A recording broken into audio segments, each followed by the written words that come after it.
A parent's responsibility. So as a parent, it is very important that our relationship with our children is one of trust, is one of open lines of communication. There is no fear there. It's really important that your child feels confident and safe to come to you with anything. They can ask you about anything. They can come to you with any kind of problem that they may be having. That's critical. It also helps build a child's confidence as well, to know that their parent always has their back no matter what.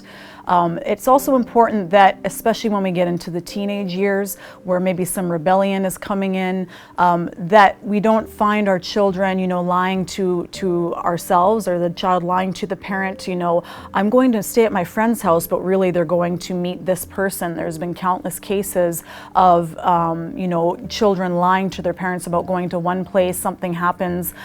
We want to avoid that, absolutely. It's really important, because when a child goes missing, for example, time is of the essence. Every second counts, so it's really important that you always know where your child is. You always trust that your child is telling you the truth, and as a child, that you can trust your parents with anything. You're never going to lie to them about something. You can have that open line of communication, of course, as well.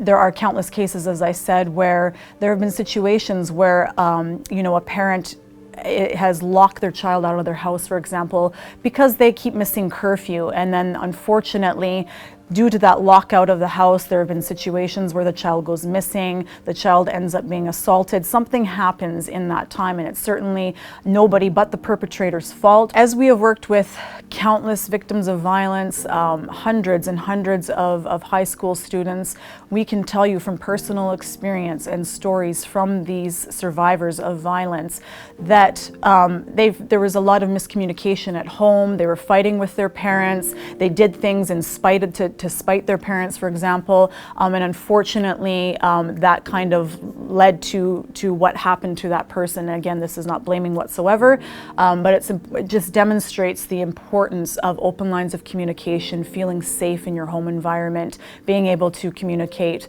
with each other in a healthy, honest way.